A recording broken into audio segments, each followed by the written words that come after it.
MA previous भूगोल 2020-21 के सभी विद्यार्थियों का इस ई क्लास में स्वागत है। मैं राजेश भाकर, आपका भूगोल का प्रोफेसर। डियर स्टूडेंट्स, मैं इस वर्ष आपको एमए ज्योग्राफी का फर्स्ट पेपर, जिसका नाम है भौगोलिक चिंतन का इतिहास, हिस्ट्री ऑफ ज्योग्राफिकल थॉट, पढ़ाऊंगा। यह काफ़ी इंटरेस्टिंग और पेपर है। इसमें हम ये जानने का प्रयास करेंगे कि भूगोल में किन चीज़ों का अध्ययन होता है। भूगोल जिन विषयों का अध्ययन करता है, उस अध्ययन की या उन अध्ययनों की पद्धति क्या होती है। हम इस पेपर में यह भी जानने का प्रयास करेंगे कि भूगोल अन्य सामाजिक विज्ञानों से किस प्रकार से जुड़ा है। इसी प्रकार हम इस बात को भी जानने की कोशिश करेंगे कि भूगोल फिजिकल साइंसेस के साथ में किस तरह से जुड़ा हुआ है। तो एक आपके मन में प्रश्न आ सकता है कि ज्योग्राफी के पेपर में हम हिस्ट्री पढ़ेंगे, क्यों पढ़ेंगे? तो हम सामान्य इतिहास इस पेपर में नहीं पढ़कर भौगोलिक चिंतन का जो इतिहास है, इससे तात्पर्य है कि पिछले 5000 सालों में किस प्रकार से मानव प्रजाति या ह्यूमन सोसाइटीज़ का अपनी पृथ्वी के बारे में ज्ञान बढ़ा है, पृथ्वी के अलग अलग प्रदेशों के बारे में उनकी जानकारी बढ़ी है, पृथ्वी पर होने वाली भौगोलिक घटनाओं को, जैसे कि वर्षा, सर्दी, गर्मी, पवने इत्यादि के बारे में, या अलग अलग प्रदेशों में पहाड़, बहुत ऊंचे ऊंचे पर्वतमालाएं, मरुस्थल, नदियाँ, नगर इत्यादि के बारे में उनका ज्ञान कैसे धीरे धीरे बढ़ा, किस प्रकार से मानव समुदाय पृथ्वी के अलग अलग हिस्सों के बारे में जानकारी प्राप्त करने लगे एवं एक स्थान से दूसरे स्थानों के बीच में आवागमन हुआ और हम लोग हमारी पृथ्वी के बारे में धीरे धीरे किस प्रकार से जान पाए। तो ये सीक्वेंशियल नॉलेज किस प्रकार से प्राप्त हुआ, इस चीज़ के इतिहास का अध्ययन इस पेपर के अंदर किया जाएगा। मैं पुनः रिपीट करूँगा कि जो सबसे महत्वपूर्ण सवाल जिसका जवाब इस पेपर को पढ़ने के बाद में आपको आना चाहिए, वो यह सवाल है कि भूगोल में किस चीज़ का अध्ययन किया जाता है। What is geography? भूगोल क्या है? इस सवाल का अर्थ बहुत से एमए किए हुए स्टूडेंट्स पुराने सालों के विभिन्न कॉलेजों के, यूनिवर्सिटीज़ के अक्सर इस सवाल का उत्तर नहीं दे पाते हैं। खाली ज्योग्राफी के स्टूडेंट ही नहीं, अन्य विषयों के स्टूडेंट्स के साथ भी अक्सर यह समस्या आती है कि फर्स्ट डिवीज़न के मार्क्स लाने के बाद भी जब उनसे पूछा जाता है कि अर्थशास्त्र क्या है, राजनीति शास्त्र क्या है, इतिहास क्या है, इनको परिभाषित कीजिए, भूगोल क्या है, इसको परिभाषित कीजिए, हमें समझाइए कि भूगोल में एमए क्यों करते हैं, इस एमए को करने से आपको किस प्रकार का ज्ञान प्राप्त हुआ है। इन सवालों का जवाब अक्सर एमए करने के बाद भी स्टूडेंट्स के पास नहीं होता है। मैं यह कहने का प्रयास नहीं कर रहा हूँ कि उन सभी स्टूडेंट्स को अपने सब्जेक्ट की जानकारी नहीं होती। वे अपने सब्जेक्ट के अलग अलग पेपर्स हैं, जैसे जियोमॉर्फोलॉजी भूगोल में, या आर्थिक भूगोल अथवा नगरीय भूगोल, जिन पेपरों का अध्ययन आप एमए में करोगे, इनके बारे में वे काफ़ी कुछ जानते हैं, परंतु एक होलिस्टिक पर्सपेक्टिव अपने विषय का डेवलप नहीं हो पाता। वो डेवलप आपको इस पेपर के अंदर भूगोल विषय के लिए करवाने का प्रयास आप किया जाता है। सिलेबस को इसी तरह से कंस्ट्रक्ट किया है और मेरी कोशिश रहेगी कि इस पेपर को आप भली भांति समझ पाएँ। और काफ़ी इंटरेस्टिंग पेपर है। ग्रीक रोमन काल से ईसा के जन्म से लगभग 1000 साल पहले से ग्रीक स्कॉलर्स जो हैं वो पृथ्वी की आकृति कैसी है, पृथ्वी के अलग अलग हिस्सों में किस प्रकार का मौसम मिलता है, इन सवालों के ऊपर उन्होंने चिंतन प्रारंभ कर दिया था। एवं इसी चिंतन को किस तरह से धीरे धीरे एक दिन में आगे नहीं बढ़ पाता, इंक्रीमेंटली बढ़ता है। सैकड़ों हजारों स्कॉलर्स धीरे धीरे थोड़ा थोड़ा कंट्रीब्यूट करते हैं और उसी का परिणाम होता है कि नॉलेज की एक बड़ी बॉडी का बन जाना। तो हम इस हिस्ट्री को या इस प्रोग्रेस को जो जोग्राफिकल नॉलेज के अंदर धीरे धीरे जो एडिशन हुआ है, एक्रीशन हुआ है, उस इतिहास का अध्ययन इस पेपर में करेंगे। इसीलिए इस पेपर का नाम है हिस्ट्री ऑफ जोग्राफिकल थॉट या भौगोलिक चिंतन के विकास का इतिहास। आज की क्लास में मैं आप लोगों को इस पेपर का जो सिलेबस है, जो 5 यूनिट्स में बंटा हुआ है, उनके बारे में ब्रीफली बताऊंगा। एवं फिर आगे की जो क्लासें हैं उसके अंदर हम टॉपिक बाय टॉपिक शुरू से चीज़ों को डिटेल में जानने का प्रयास करेंगे। इस पेपर को पढ़ने के लिए जो रिकमेंडेड बुक्स हैं, इंग्लिश माध्यम के विद्यार्थी प्रेस्टन जेम्स की लिखी हुई किताब है ऑल पॉसिबल वर्ल्ड्स, उसको खरीद सकते हैं। यदि वह बुक नहीं मिलती है तो आर.डी. दीक्षित की लिखी हुई एक जोग्राफिकल थॉट की बुक है, आप उस बुक को लेकर अपना अध्ययन कर सकते हैं। माजिद हुसैन की भी किताब है, उसको भी ले सकते हैं। हिंदी मीडियम के विद्यार्थियों के लिए भी माजिद हुसैन की बुक उपलब्ध है, आर.डी. दीक्षित की भी बुक उपलब्ध है। ये दोनों अच्छी किताबें हैं। इनके अलावा भी काफ़ी ऑथर्स की लिखी हुई किताबें हैं, उनको भी आप कंसल्ट कर सकते हैं।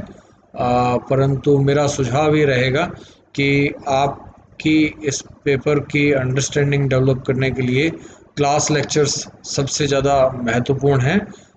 इनको आप मिस ना करें। और इनके अलावा जो इन लेक्चर्स को सुनने के बाद में उस चैप्टर को यदि आप किताब से पढ़ेंगे तो आपकी अंडरस्टैंडिंग अधिक बेहतर डेवलप हो पाएगी। मैं ये चाहूँगा कि इस पेपर के अंदर जब आप क्लासें अटेंड कर लें और उसके बाद में यदि उस क्लास का मटेरियल किताब से भी पढ़ लें और उसको समझ लें तो एक ऐसी स्थिति साल के अंत में आनी चाहिए हमारे सामने कि आपको एनुअल एग्ज़ाम के समय ना तो बुक कंसल्ट करनी पड़े, ना ही कहीं से इम्पोर्टेंट क्वेश्चन लेने की तलाश करनी पड़े। जो कुछ आपने साल भर में सुना है और किताब में पढ़ा है वो पेपर को सॉल्व करने के लिए सफिशिएंट होगा। तो उम्मीद करता हूँ कि हमारा जो ऑब्जेक्टिव है कि इस अंडरस्टैंडिंग को डेवलप कर पाएँ, जिससे कि एग्ज़ाम के समय हमें कोई अलग से तैयारी ना करनी पड़े।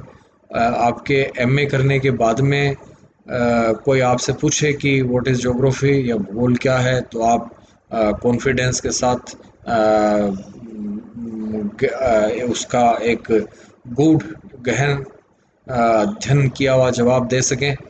और उससे भी अधिक महत्वपूर्ण ये है कि इस पेपर को पढ़ने के बाद में यदि आप यह तय कर पाएँ कि क्या भूगोल का अध्ययन और अधिक डिटेल में करके और मुझे अपना करियर ज्योग्राफी के अंदर बनाना है, अथवा मुझे इस विषय में कोई अधिक रुचि नहीं आई एवं मैं अपना करियर किसी और स्थान पर तलाश करूं तो मेरे लिए बेहतर रहेगा।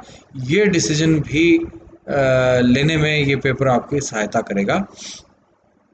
तो ये सबसे महत्वपूर्ण है कि हम लोग इस सब्जेक्ट को, जो आप एमए के 2 साल इसमें लगा रहे हैं अपने जीवन के, क्या इस प्रोसेस को आगे बढ़ाना है और ज्योग्राफी का अध्ययन और हो सके शायद ज्योग्राफी की टीचिंग, क्या आपका करियर बन सकता है कि नहीं।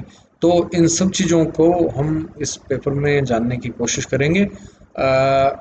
आपके सवाल या जो चीज़ें आपको नहीं समझ पे आती, उसके ऊपर हमारी आपसी चर्चा सबसे अधिक महत्वपूर्ण रहेगी इस पेपर की क्लैरिटी आप लोगों के लिए डेवलप होने में।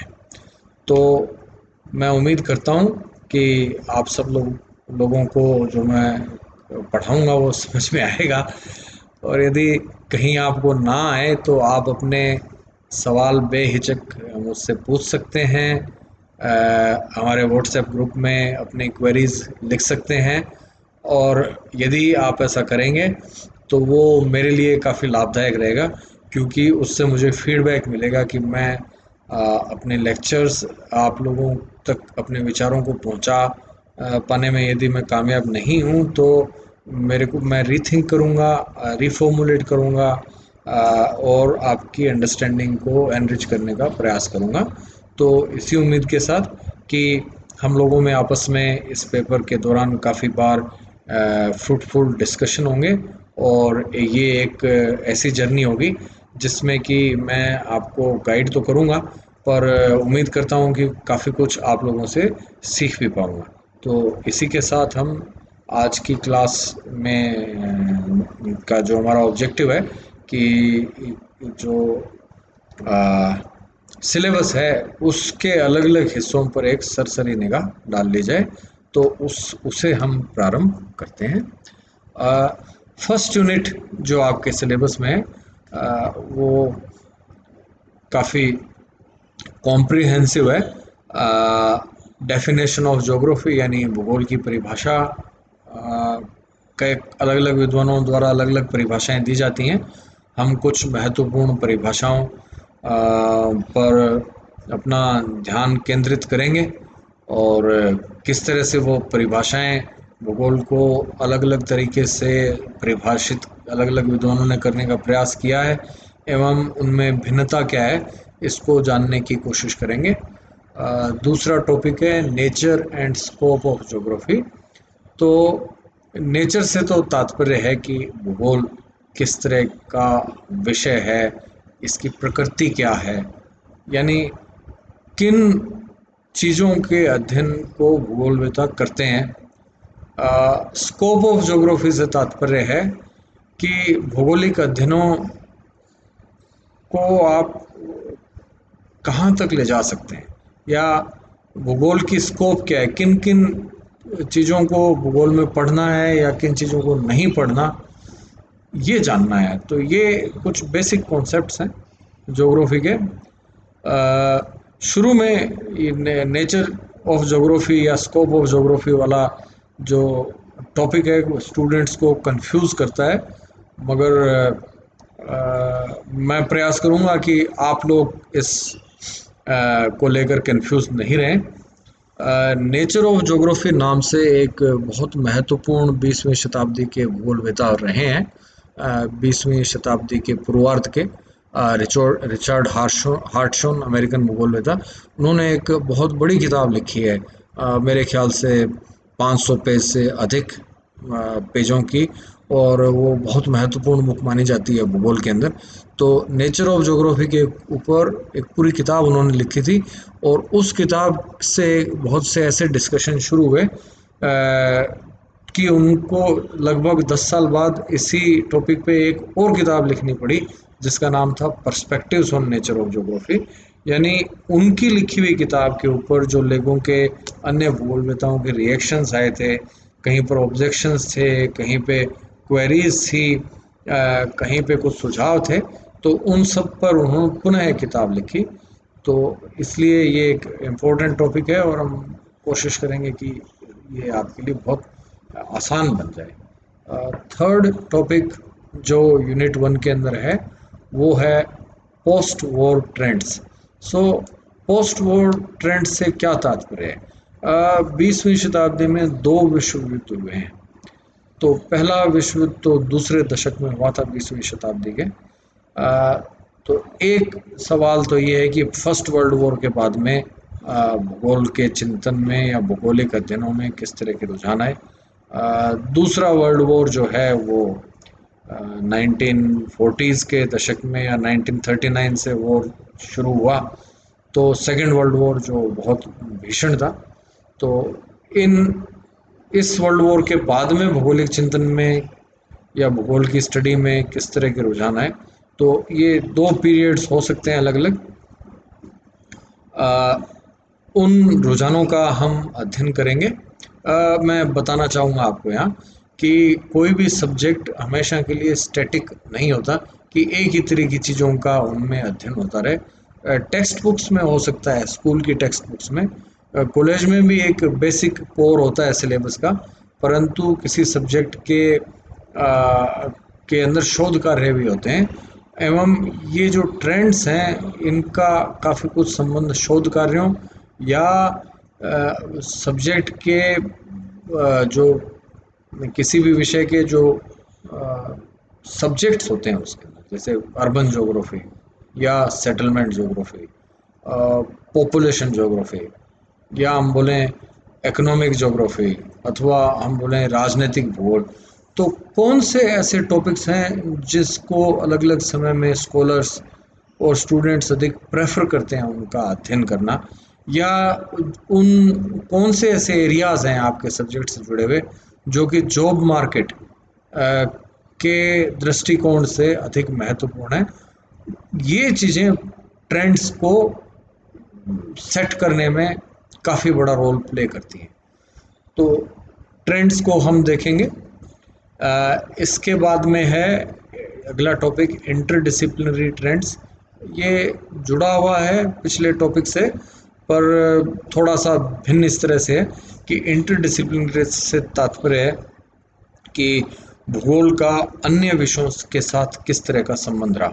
उदाहरण के लिए भूगोल का अर्थशास्त्र के साथ कैसा संबंध है, क्या कुछ ऐसे एरियाज़ हैं जिनका अध्ययन अर्थशास्त्र में भी किया जाता है और भूगोल में भी किया जाता है। इसी प्रकार भूगोल का सोशोलॉजी के साथ क्या इंटर रिलेशनशिप है, या पॉलिटिकल साइंस के साथ क्या रिलेशनशिप है, यानी समझने के लिए कि कौन से ऐसे एरियाज़ हैं स्टडी के जिसमें भूगोलवेताओं का भी काफ़ी इंटरेस्ट है और पॉलिटिकल साइंस को परसू करने वाले विद्वानों का भी इंटरेस्ट है। तो ऐसे एरियाज़ को इंटरडिसिप्लिनरी ट्रेंड्स कहते हैं। तो भूगोल में कौन से इंटरडिसिप्लिनरी ट्रेंड्स हैं, तो एक और तो भूगोल सामाजिक विज्ञानों जैसे कि अर्थशास्त्र, सोशोलॉजी, पॉलिटिकल साइंस से जुड़ा हुआ है। दूसरी ओर ज्योग्राफी, फिजिकल साइंसेस, जिस तरह से कि जियोलॉजी है आपका, हम लोग क्लाइमेट की स्टडी करते हैं तो मीटीरियोलॉजी या क्लाइमेटोलॉजी के साथ किस तरह से ज्योग्राफी जुड़ा है, या ज्योग्राफी हाइड्रोलॉजी की साइंस जिसमें कि जल का अध्ययन किया जाता है, इसी या फिर ज्योग्राफी ओशनोग्राफी के साथ किस तरह से जुड़ा हुआ है। तो ये इंटरडिसिप्लिनरी ट्रेंड्स हैं। फिजिकल साइंसेस के साथ भी ज्योग्राफी, बॉटनी, जूलॉजी के साथ भी ज्योग्राफी का संबंध है। तो ये तो फिजिकल साइंस या नेचुरल साइंसेस के साथ में ज्योग्राफी का एक ओवरलैप है। इसी तरह ज्योग्राफी का सोशल साइंसेस के साथ भी ओवरलैप है। तो ये इंटरडिसिप्लिनरी ट्रेंड्स है जिनका कि अध्ययन किया जाएगा। नेक्स्ट है रीसेंट ट्रेंड्स। सो रीसेंट ट्रेंड्स से तात्पर्य है कि 1980 का जो दशक है उसके बाद से पिछले, आप यूँ कह सकते हैं, 4 दशक में कौन से नए रुझान भौगोलिक अध्ययनों में प्रारंभ हुए, या आज नए नए रुझान जो बन रहे हैं उन सब का अध्ययन हम करेंगे। तो जो रीसेंट ट्रेंड्स इन ज्योग्राफी का जो टॉपिक है, इस टॉपिक को हम 5वीं यूनिट में रिविजिट करेंगे। काफ़ी डिटेल में रीसेंट ट्रेंड्स को हम देखेंगे 5th यूनिट के अंदर। इनफैक्ट फर्स्ट यूनिट के कई सारे टॉपिक हैं जो जिनको कि विस्तार से या गहराई से उनके ऊपर अध्ययन 5वीं यूनिट में पुनः होगा। तो फर्स्ट यूनिट और 5th यूनिट में ओवरलैप मिलेगा आपको। पेपर जब हम इसकी स्टडी पूरी कर लेंगे उस समय आप इस चीज़ को समझ पाएंगे।